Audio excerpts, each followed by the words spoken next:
Hello, welcome back to Garden Obsessed. My name is Carla and we are in my laundry room today. So my laundry room happens to be also where I house my seed starting setup.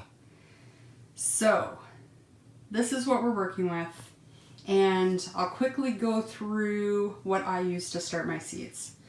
So the very first thing I purchased when I first started starting seeds were these two little Sunblaster 2-foot lights. They came on a stand. They were expensive. They are just fluorescent lights that are bright, so that means they're high in lumens, and they are the right wavelength, which is the Kelvin. And I thought I needed special lights to start seeds. A few years later, I discovered you didn't. But in the beginning, I thought I did, and this is what I started with. When I discovered that wasn't nearly enough space to start all the seeds I wanted to, I purchased these two 4-foot Sunblasters, and I have really enjoyed these lights. They're very bright. This one in the back still works, but the one in the front decided to burn out today. So I have time to replace it. No big deal. I'll get a new bulb for it. After I purchased these lights, I learned that you could use shop lights.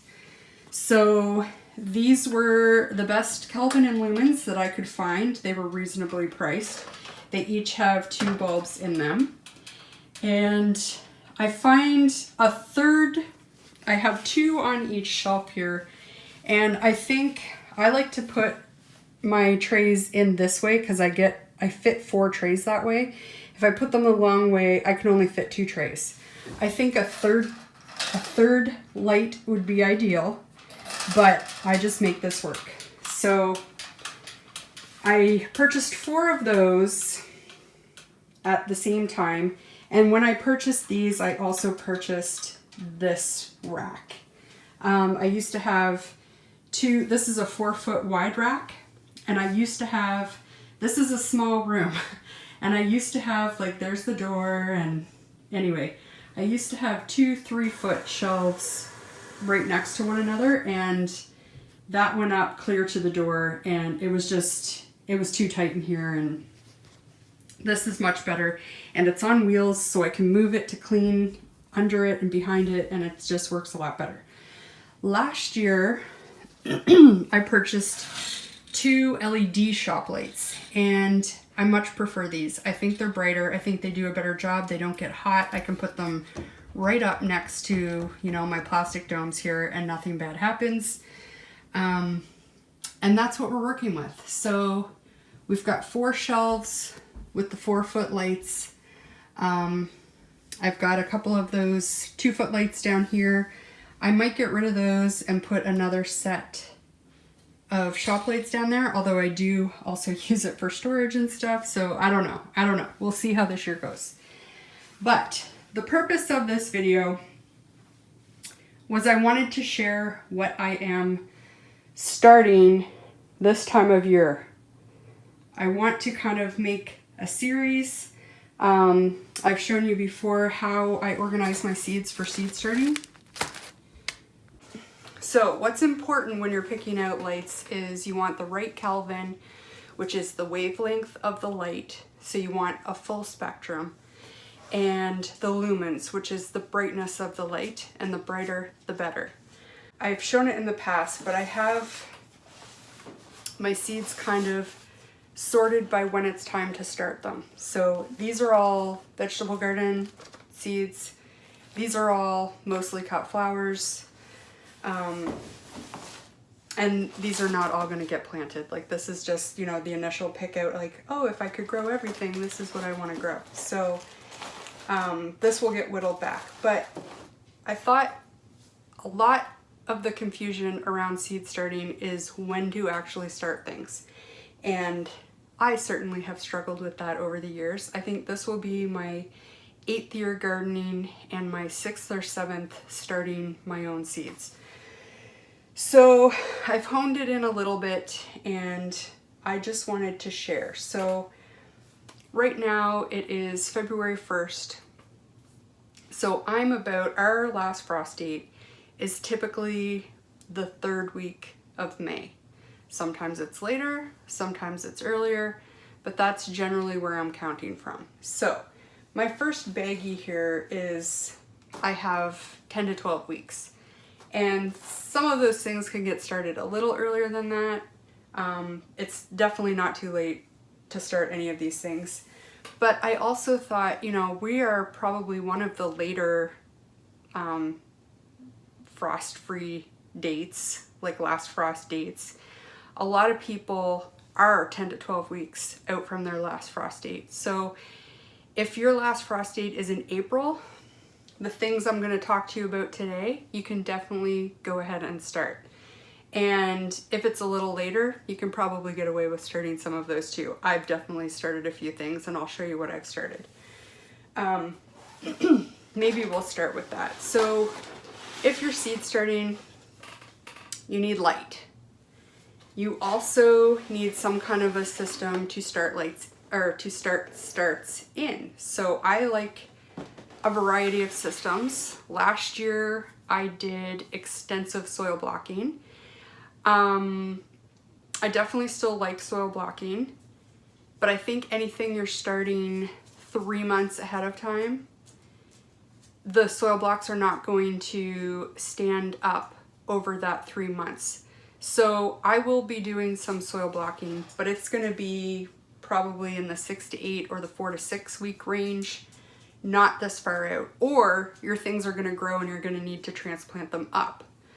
And if I need to transplant them up, I discovered last year I'd rather just seed them into the cell pack that they're going to stay in for a while, because it's a lot of work. I start a lot of seeds, and it's a lot of work to keep transplanting up, transplanting up, transplanting up. And a lot of things got away from me last year because I just got behind and couldn't keep up. So this year I'm going to do it different. I've decided there's certain things I do like to soil block, certain things I don't like to soil block.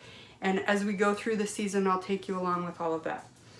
So for now, I have started things in cell trays. The other thing you might want is a heat mat. I have 2 heat mats that are the same size as a 10-20 tray. So they're like 2 feet by 1 foot. I don't think most people need more than that. If I had to, I could probably get away with 1. The only time I really use the heating mat is when the seeds need to germinate at a warmer temperature. I'm thinking, like, you know, especially there's certain flowers, but in the vegetable world, peppers and tomatoes, they will still sprout without a heat mat. It just might take them a little longer.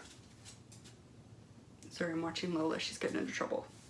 And they only need to be on the heat mat until they actually germinate and sprout. After that, you're fine to put them, like, this is a heated basement that we have. It's typically, you know, maybe 4 or 5 degrees cooler than it is in our upstairs, which is about 70, so it's about 65 down here. Sometimes maybe a little warmer, and that's fine for most things. So I'll show you what we have. We have a tray. I also like to use humidity domes until things get going and growing. It helps keep the seed moist, especially when you have some surface sown things, which I do have a few surface sown things. So I find a humidity dome useful. It's kind of like the heat mats. You probably don't need 1 dome for every tray that you have, but I do like to have, you know, half a dozen, and it's helpful for if you're going away or something and you're not going to be able to water your seedlings for a few days. It will help keep the moisture in. So this is the tray I have here, and we might as well start with these things that I have started. So for vegetables, I had them in this bag, and I still have some in this bag. I'm experimenting with onions this year. I'm still trying to nail down onions. So I went ahead, I had 2 of these packs. I've started 1 whole pack, and I seeded these on January 28th, and they are the first thing up. They're just starting. Everything else still hasn't germinated. But This pack I'm going to actually winter sow a little later and see if there's much of a difference in how they grow. So what I did with the onions, I just took one single cell pack. So there's different size cell packs, and you'll see 3 of the sizes that I use here today, but these are like 2" by 2", and there's 4 per cell. And I just sprinkled 1/4 of the seeds in each section. I think you can probably see back here where some of them are starting to come up, and you can see where some of the soil is starting to get pushed up where there's more seeds germinating. Yeah, so I went ahead and started onions. Onions are one of those things, they need a really long time to get started, but I have started them as late as, you know, a month from now, and they still have plenty of time. I'm still figuring out the timing of onions, but generally it's recommended 10 to 12 weeks ahead of your last frost to start your onions. So if you are the last few weeks of April or any time in May, you still have plenty of time to start your onions. I've also never grown leeks before, and I had some seeds from seed swaps over the last couple years, so some of these seeds might be a little bit old. But I did go ahead and seed these. I had 3 different kinds, so I just used 2 cells per kind and did the same thing that I did with the onions, and we'll see if any of them germinate. They might be too old. Onion seed is one of those that isn't viable for a really long time, like some other seeds like tomatoes and peppers. And the only other vegetable or food thing that I've started so far is celery. So I used, you know, a 6 cell tray here, and I think I sprinkled or I wrote on the back some, I just sprinkled on the surface. And celery is also one of those things, I think they like to have 10 or 11 weeks, but I went ahead and started them now and see if I can get some nice strong big. My celery was a little small this year, so I thought if I gave them a little bit of a head start, started them a little early, I'll be able to pot these up if I need to before they get transplanted out in the garden.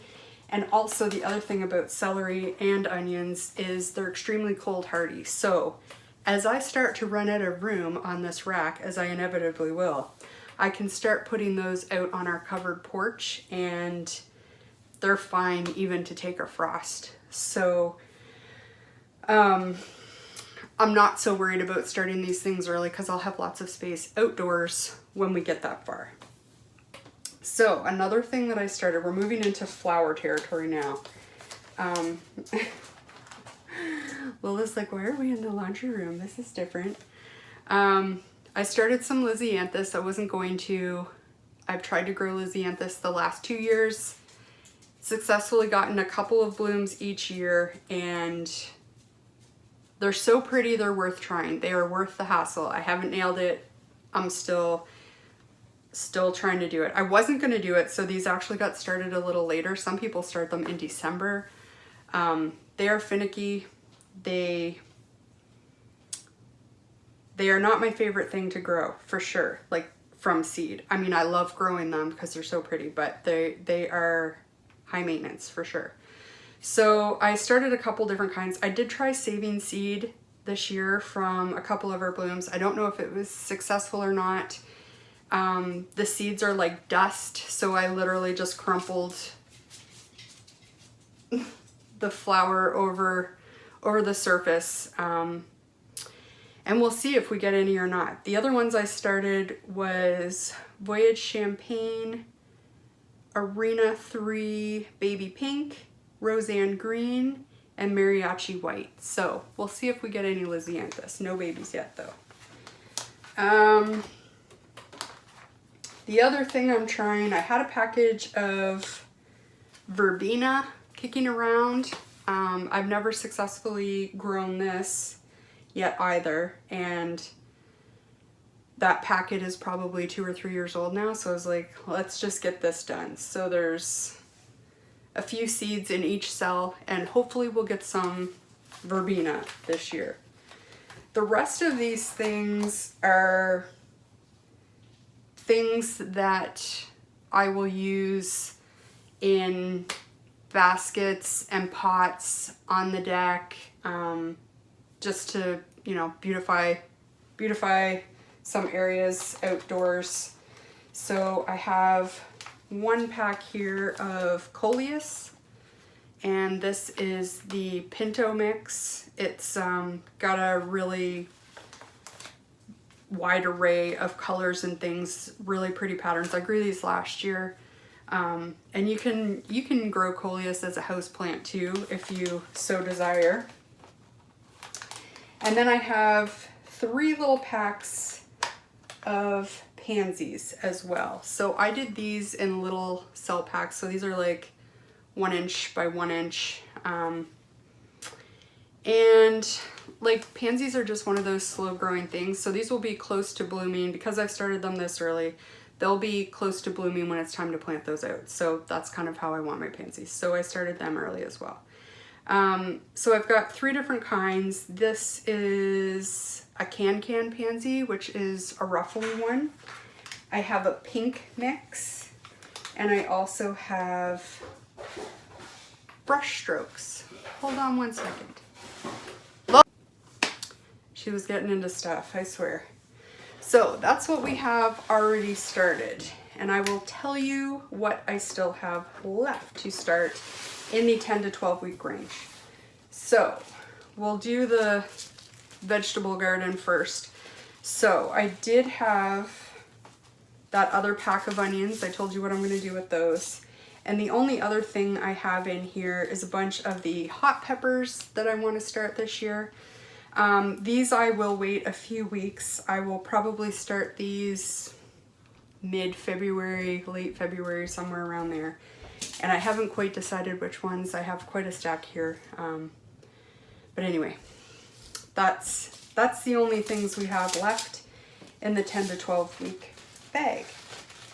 For flowers, these I have chucked in here because this is around the time of year I want to sprinkle these outdoors. So I have some poppies here. These are Shirley and breadseed poppies. And last year I sprinkled, in February, I just sprinkled my poppies over the snow and they grew really well. I've tried starting them indoors and transplanting poppies. Don't transplant well. And I was like, I can do it, but they don't transplant well. So this is the best way I have found to start poppies. I also I ended up saving some ranunculus seeds from our blooms this year. I have no idea if they're viable. I haven't tested them. I'll test them by sowing them.